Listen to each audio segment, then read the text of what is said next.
Le mystère de la chambre jaune de Gaston Leroux.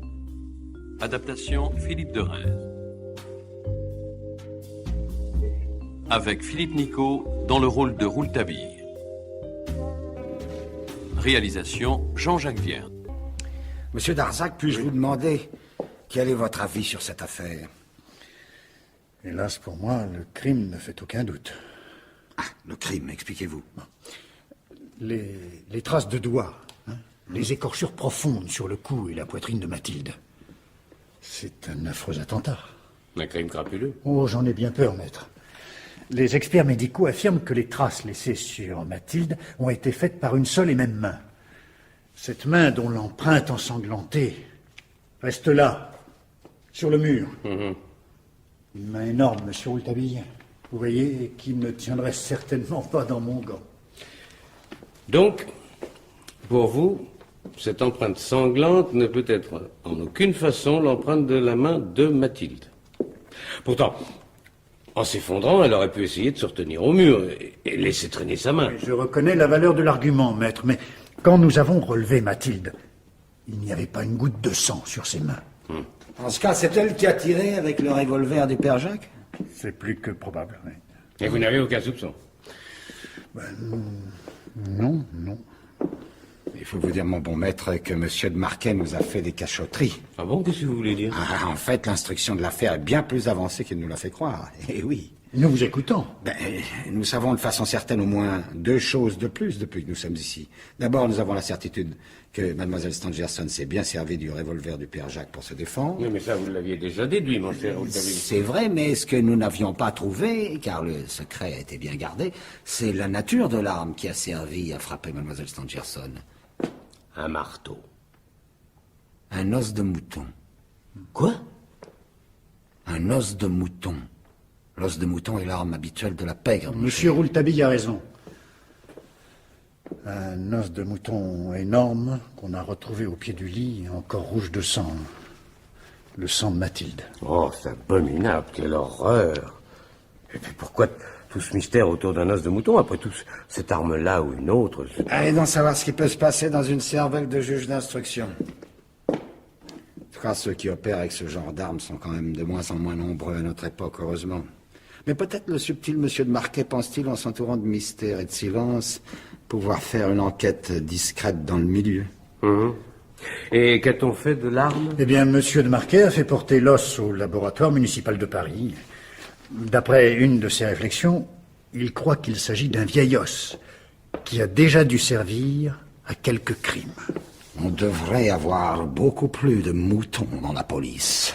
Oh, Joseph, un os de mouton. Non, excusez-moi, mais c'est une arme terrible, mon cher, et qui ne doit rien qu'à la nature.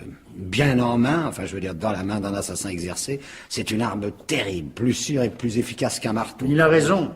L'os a violemment frappé le front de Mathilde. La blessure a la forme exacte de l'articulation de l'os. Mais c'est un miracle que mademoiselle Stangerson... Soit encore en vie, sûrement. Ouais. Pour moi, elle a dû tirer et blesser l'assassin à la main pendant qu'il s'apprêtait à la frapper. La douleur lui a fait lâcher l'os et il s'est enfui. L'arme est donc arrivée sur mademoiselle Stangerson avec une force suffisante pour l'assommer, mais, Dieu merci, insuffisante pour la tuer. Oui. Oui, mais je croyais qu'il y avait eu 2 coups de revolver. Mais 2 coups, en effet. Tout donne à penser que c'est avec la seconde balle que Mathilde a blessé son agresseur. Si elle avait pu l'atteindre avec la première, elle aurait sans doute échappé à l'os de mouton. Ouais. Et elle a sans doute saisi le revolver avec un temps de retard. Le premier coup a dévié dans la lutte, et la balle s'est logée dans le plafond, vous voyez, ici. Ah oui. Pauvre femme. Et alors elle a tiré le second coup. Le misérable avait déjà tenté de l'étrangler, elle devait être à bout de force. Eh ben, voilà autre chose. Mais qu'est-ce que c'est? Qu'est-ce que vous venez faire ici? Eh bien, Père Jacques... Ah, c'est donc vous, monsieur Darzac. Ah ben, j'aime mieux ça. J'ai vu la porte ouverte, n'est-ce pas? Alors, dame, je me demandais forcément... Ce sont si... des amis, Père Jacques. Et je sais aussi que la consigne est formelle. Ah, c'est que si on se met à entrer et sortir de cet endroit comme d'un moulin, le de Marquet puis toute la police, ils auraient vite fait de nous taper sur les doigts. Mais vous avez tout à fait raison, Père Jacques. Mais pour vous, c'est pas pareil, monsieur Darzac. Faut pas confondre. Il y a consigne et consigne. Remarquez, je me demande bien pourquoi je dois empêcher tout le monde d'entrer. Ils ont vu tout ce qu'il y avait à voir, ces messieurs de la justice. En long, en large, en travers. Ils ont fait des dessins, des croix, ils ont pris des mesures. Oh, pour ça, ils sont pas feignants. Mais alors, dire comment l'assassin est reparti, ça, ils savent pas. En dehors de ça, vous pouvez leur poser n'importe quelle question. Et moi, est-ce que je peux vous en poser une? Vous êtes aussi de la police. Oh, vous êtes bien jeune. Monsieur Rouletabille est venu nous aider, Père Jacques. C'est un grand criminologue. Vous pouvez lui répondre sans craindre quoi que ce soit. Ah ben alors, si c'est un grand, comme vous dites, eh bien, allez-y, jeune homme, si je peux répondre. Écoutez-moi, le soir de la tentative de meurtre, votre maîtresse portait-elle ses cheveux en bandeau? Vous voyez ce que je veux dire? Les cheveux en bandeau sur le front. Ah, alors là, je suis formel, mon jeune monsieur. Mademoiselle avait ses beaux cheveux relevés, comme tous les jours. Ah, vous êtes sûr? Ah ben, d'autant plus qu'elle les a jamais portés autrement. Toujours relevés sur le front. Oh, monsieur, un front beau comme celui d'un enfant, rond, bien lisse. Une vraie merveille. Et elle aurait caché ça derrière des bandeaux. Allons donc, ça aurait pas été censé. Bien. Je vous remercie. N'en parlons plus.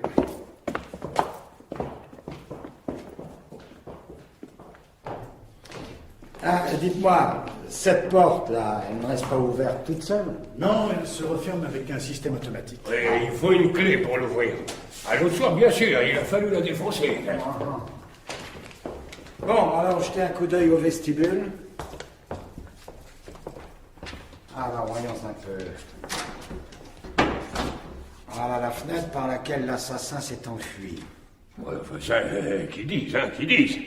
Allez-y voir, vous. Mais, Père Jacques, c'est pourtant ce qui ressort de Non, l'enquête. je suis désolé de vous couper la parole. Mais si ce foutu bandit s'était sauvé par ici, le professeur Sanderson et moi, on l'aurait bien vu. À quoi, on est quand même pas aveugles. Puis les Bernier, c'est tout pareil. Ils sont en poison maintenant. Je vous demande un peu. À ce moment-là, pourquoi donc que j'y suis pas, moi, hein? À cause du revolver. Dites-moi, les volets, là, ils étaient fermés à l'heure du crime? Ils étaient fermés au loquet de fer, en dedans. Et moi, je suis bien certain que l'assassin n'est pas passé au travers. Enfin, quoi, c'est pas sérieux. Ah, mais pourtant, il y a des taches de sang. Hein? Ah, ça oui, pour des taches de sang, il y a des taches de sang. Tiens, tenez, penchez-vous. Tiens, regardez sur la pierre, dehors. Ah, donc c'est une preuve. Ah, une preuve de quoi? Bah, expliquez-vous. Il faudrait d'abord savoir être certain que c'est bien du sang d'homme. Hein? Et si c'est pas du sang d'homme, qu'est-ce que c'est à votre avis? Ah ben, est-ce que c'est moi? Oh, ça m'étonnerait bien que vous trouviez quelque chose en vous mettant un casse-pattes par terre. Vous avez une idée, monsieur Rouletabille? Non, aucune. Je ne fais que regarder. Je regarde et après je pense. C'est l'avantage de ma modeste méthode sur celle de ce cher juge d'instruction, l'ineffable de Marquet. Enfin, je peux quand même vous dire que vous trouverez rien. Pensez donc, ils ont regardé, ils ont rien trouvé. Et croyez-moi, ils ont tout examiné à plusieurs. Laissez, Père Jacques, laissez faire, monsieur Rouletabille. Enfin, voyons, monsieur Darzac. Qu'est-ce que vous voulez aller trouver sur des carreaux noirs et blancs? D'autant qu'on m'a interdit de les laver. Regardez-moi ça, si c'est sale, tiens, c'est décourageant.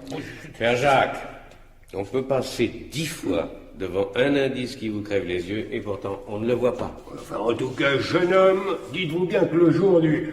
enfin, le jour du crime, j'avais lavé un grand eau, moi, Père Jacques. Et si l'assassin était passé par là, on l'aurait bien vu. À preuve, il a laissé la marque de ses godasses dans la chambre de mademoiselle. Père Jacques, je vais vous poser une question, il ne faut pas vous tromper. Dites-moi quand vous avez lavé ces dalles pour la dernière fois. Eh ben, je viens de vous le dire. Dites-moi, il n'est pas un peu sourd, votre ami? Hein? Ah non, pas le moins du monde. C'était dans la journée du crime. Oui, je sais, vous l'avez dit, et j'ai très bien entendu, je vous demande l'heure précise. Ah, l'heure précise. Et, moi, je dirais sur le coup de 5h, 5h30. Ah. Mademoiselle Mathilde et le professeur ont dîné ce soir-là dans le laboratoire. Et ils étaient allés faire un petit tour de promenade avant le dîner. Et j'en ai profité pour laver les carreaux. Et qui a observé les traces de pas après le crime? Le juge de Marquet, le lendemain matin. Le laboratoire, le vestibule était propre comme un sou tout neuf. Et pour ce qui est des traces par terre, c'est comme qui dirait de l'encre sur du papier blanc. Croyez-moi, s'il était passé par là, ce voyou, ce serait vu comme un nez au milieu de la figure. Toutefois, Père Jacques, vous ne pouvez nier qu'il y a des traces de pas dehors, sous la fenêtre et dans le chemin. Oui, j'en conviens. Ben, vous niez l'évidence, alors. Mais non, je nie rien du tout. L'assassin était dans la chambre jaune, c'est bien ça. Oui. Eh ben alors il a fait un trou dans le toit. Oh, eh ben, il s'est laissé glisser le long des tuiles jusqu'à la fenêtre du vestibule en se laissant tomber. Et si ça vous arrange, moi je vois bien. Seulement, il n'y a pas de trou dans le plafond de la chambre jaune, et ni dans mon grenier. Alors il faut trouver autre chose. Alors, monsieur, ne perdez pas votre temps. Je peux résumer la situation. On ne sait rien, on ne comprend rien, et on n'en saura jamais davantage. C'est un mystère du diable. Le seul point sur lequel vous ayez raison, Père Jacques, c'est qu'il s'agit bien d'un mystère. Seulement voilà. Il n'y a pas de mystère sans clé. Oh, alors là, je suis sûr que vous trouverez rien dans les toilettes. Une petite seconde tout de même, messieurs. Vous voyez quelque chose? Joseph. Soyez gentil. Passez-moi donc une allumette. Voilà. Merci. Eh bien? Ah, rien de très important. Une goutte de sang.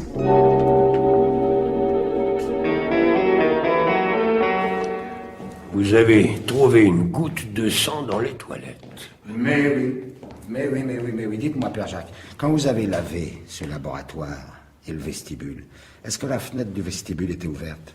Je venais de l'ouvrir. Ah oui? Ah, madame, j'avais allumé du charbon de bois pour le professeur. Oui, sur ce fourneau. Eh ben, c'est ça, oui. Comme je m'étais servi de vieux journaux, ça fumait, Dieu, voilà, c'était quelque chose. Oui, alors si bien que vous avez ouvert les fenêtres du vestibule et de ce laboratoire pour faire un courant d'air. Eh ben, c'est exactement ça. Et après, j'ai fermé celle du laboratoire et laissé ouverte celle du vestibule. Je suis sorti pour aller chercher une serpillière au château. Je suis revenu. Eh ben, c'est comme j'ai dit. Ben, il devait être 5h, 5h30. Et je me suis mis à laver les dalles. Et vous n'avez pas refermé la fenêtre en partant? Non. Et quand vous êtes revenu? Bah, elle était fermée. Ah. Et le professeur et sa fille? Ils étaient déjà en train de travailler. Ici, dans le laboratoire? Oui, ici, oui. Vous êtes resté tout le temps au pavillon? Oui. Le professeur et sa fille ont travaillé jusqu'à minuit. Et je me souviens qu'au moment où minuit sonnait, mademoiselle a souhaité une bonne nuit à son père et elle l'a embrassé. Est-ce qu'elle vous a parlé? Oui, elle m'a dit bonsoir, comme au professeur. Bon, et ensuite? Elle est entrée dans la chambre jaune et on l'a entendu s'enfermer à clé. Et le professeur Stangerson? Oh, il a pas seulement levé le nez de ses expériences. C'est à ce moment-là que j'ai entendu le cri de la bête du bon Dieu. Et je me suis demandé si elle allait nous laisser une seule fois dormir tranquille. Il faut vous dire que jusqu'à la fin du mois d'octobre, j'habite dans le grenier, au-dessus de la chambre jaune. C'est une idée de mademoiselle de passer la bonne saison dans le pavillon. Et l'hiver? Madame, elle retourne au château, vu que dans la chambre jaune, il n'y a pas de cheminée. On peut pas chauffer. Ouais. Allez-y, continuez, Père Jacques. On a dû rester une bonne demi-heure. Oui, le professeur et moi, lui a travaillé, moi, elle regardait. On parlait pas, on bougeait pas. Eh ben, si ça se trouve, l'assassin était peut-être persuadé qu'on était parti. Alors, le coucou a fait... Attendez, le coucou a fait entendre la demi, et puis on a entendu les cris, mademoiselle. Ah, c'est affreux. Je suis bien de votre avis, monsieur Darzac. Mais quel genre de cri a-t-elle poussé? Eh ben, il a crié 2 fois. À l'assassin! Et puis, au secours! Et puis là, il y a eu, alors les coups de revolver, le bruit de la table et les meubles renversés, un bruit de lutte, quoi. Mais longue, la lutte? Ça, je saurais vous dire. En tout cas, mademoiselle a crié une nouvelle fois. À l'assassin! Au secours! Papa! Et alors, qu'est-ce que vous avez fait? Vous pensez si on a sauté sur la porte? À tour de rôle, on s'est jeté dessus, mais elle était fermée de l'intérieur, à clé et au verrou. Puis elle était sacrément solide, ou la foutue porte. Le professeur était comme fou. On entendait mademoiselle qui râlait. Au secours, au secours! Vous êtes resté longtemps devant la porte? Non. Parce que je me suis dit que l'assassin s'était introduit par la fenêtre. Et je suis sorti tout courant. Et le malheur, c'est que la fenêtre de la chambre jaune, elle donne sur la campagne. Et qu'il me fallait faire le tour en traversant le parc. Et alors? Eh ben, j'avais déjà fait une bonne moitié du chemin quand j'ai croisé le Bernier. Oui, le Bernier et sa femme, oui, les concierges, quoi. Eh ben, censément, ils avaient entendu les cris et les coups de feu.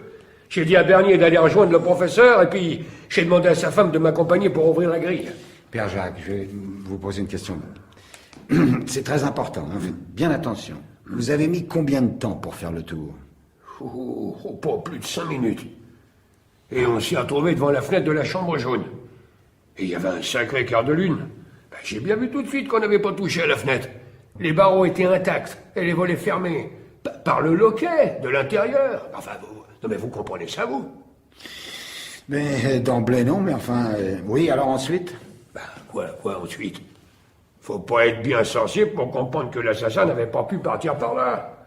Et comme la porte était fermée à clé, eh ben on entendait toujours mademoiselle qui appelait « Au secours !» Et vous êtes sûr de ça? Hein? Elle appelait toujours? Ah non. Non, vous avez raison. Elle criait plus.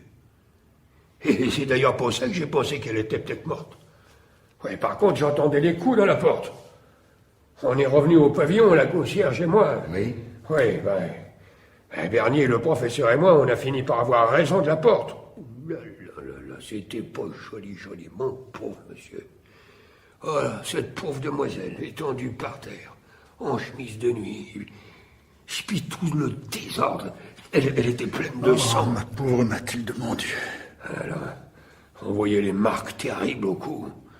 Et puis cette blessure à la tempe.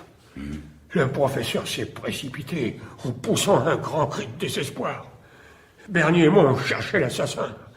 Ah, je vous jure, monsieur Darzac, si on avait eu la chance de lui mettre la main dessus à ce misérable qui avait voulu tuer notre demoiselle, il aurait passé un foutu mauvais quart d'heure. Oui, mais personne, mon bon monsieur, personne. Envolé, disparu l'assassin. Rien sous le lit, rien par derrière les meubles. Question trace, ça il a pas lésiné. Une grande main sur le mur, un mouchoir trempé de sang, un vieux béret sur le plancher. Et n'oubliez pas, il n'y a pas de cheminée dans la chambre jaune. Mais je l'ai noté. Finissez votre histoire, Père Jacques. Oh, vous savez, on est resté bête à se regarder sans savoir comment le misérable était parti. Imaginez la concierge sur le pas de la porte avec sa grosse lampe. Et nous, c'est-à-dire le professeur Bernier et moi, dans la chambre jaune, avec cette pauvre demoiselle évanouie qui perdait son sang. Puis pas moyen de trouver ce bandit. Je disais rien, mais j'étais dans une rage. Je commençais à croire que c'était un coup du diable. Mais il y a de quoi? Et c'est là qu'on a retrouvé mon revolver par terre. Alors, pouvait plus être question du diable. Ce vilain n'aurait pas eu besoin de mon arme pour tuer notre pauvre demoiselle Mathilde. C'est donc que l'assassin est passé chez vous pour vous le voler? Oh, madame, il est monté au grenier et il l'a embarqué. C'est Bernier qui nous a fait remarquer qu'on avait tiré 2 balles. Oui, 2 balles, c'est vrai. Eh bien, avouez que j'ai eu une sacrée chance, moi, dans un pareil malheur, d'avoir été aux côtés du professeur. Eh bien, dans le laboratoire, hein, quand c'est arrivé. Avec cette foutue histoire de revolver, je me serais retrouvé à rate comme balle au pied de la machine à Weber. Oui, je n'en veux pas au docteur Guillotin, mais comme dit la justice, vaut mieux se débarrasser de 5 personnes, quitte à tuer un innocent, plutôt que de remettre 4 malfaisants en liberté. Ouais, parce qu'on a beau dire, hein, c'est toujours les mêmes qui recommencent. J'ose croire, Père Jacques, que vous n'avez pas raconté tout ça à Monsieur de Marquet. Quoi donc, mon petit monsieur? Vos considérations un peu lapidaires sur la justice. Non, pour sûr que non. Bon. Ça, c'est des choses qu'on doit garder pour soi. Voyons. Oh, mais pauvre maître. C'est une bien triste histoire. Tiens, j'aurais bien donné mon bras gauche pour que ça n'arrive pas.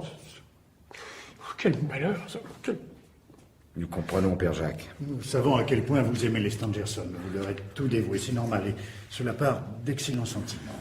Je pense bien que c'est normal.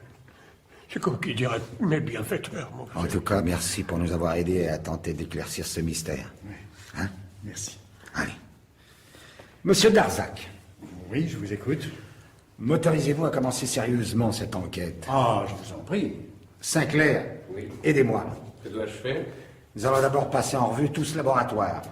Je sais que la police, avec ses gros souliers à clous, a dû brouiller sans doute quelques pistes, Mais il nous faut garder l'espoir de découvrir un ou plusieurs éléments qui auraient échappé au flair infaillible de Monsieur de Marquet. Bon, eh ben alors, chacun d'un côté. J'allais vous en prier. Puis-je vous être utile? Oh, pas pour le moment, Monsieur Darzac. Il faut des yeux neufs pour découvrir quelque chose de nouveau. Bon, Joseph, vous voulez un inventaire détaillé du contenu des vitrines? Ah, non, ça que essayer de mettre le nez sur quelque chose d'inhabituel. Bon, alors, microscope, éprouvette, fiole. Alors, un traité de physique-chimie, de chimie, une table de classification de Mendeleïev. Vous avez dans cette vitrine tous les résumés des travaux du professeur concernant la dissociation de la matière. Ouais. Et vous savez, vous trouvez quelque chose? Tenez, monsieur Darzac, voulez-vous me conserver cela? Qu'avez-vous découvert? Ah, sans doute peu de choses. Parmi les papiers qui ont été brûlés dans la cheminée, celui-ci ne s'est pas consumé entièrement. Et je crois apporte un élément troublant qui se rapporte directement à ce que je vous ai dit tout à l'heure. Tenez, lisez, je vous en prie. Le presbytère, rien perdu de charme. Oh Seigneur. Oh non, non, non, non, non. Par Rouletabille, où êtes-vous passé? Dans la cheminée. Ah bon. Quoi? Dans la cheminée? Oui, exactement. Bon, voilà une idée. Ah, et voilà. Ah, eh bien, je m'assure qu'on ne pouvait pas passer par là. Alors, Père Jacques, qu'est-ce que vous regardez par cette fenêtre? Je regarde l'homme de la police. Ah, celui-là aussi, c'est un drôle.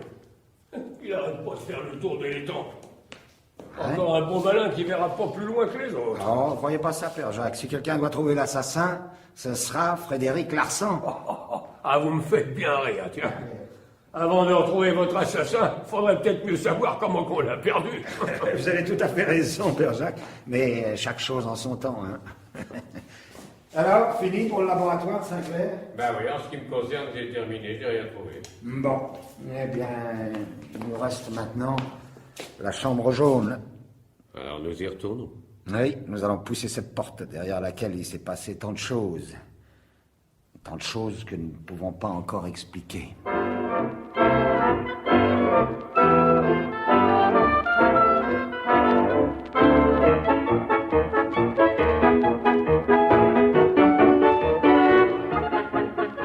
C'était Le mystère de la chambre jaune de Gaston Leroux. Adaptation Philippe de Rheims. Aujourd'hui, 4e épisode, avec Rouletabille, Philippe Nicot, Sinclair, Philippe de Rheims, Darzac, Michel Rulle, le Père Jacques, André Weber. Bruitage, Louis Amiel. Groupe de réalisation, Arlette Adrian, Daniel Cocolle, Serge Cohen, Anna Sibert. Réalisation, Jean-Jacques Vierne.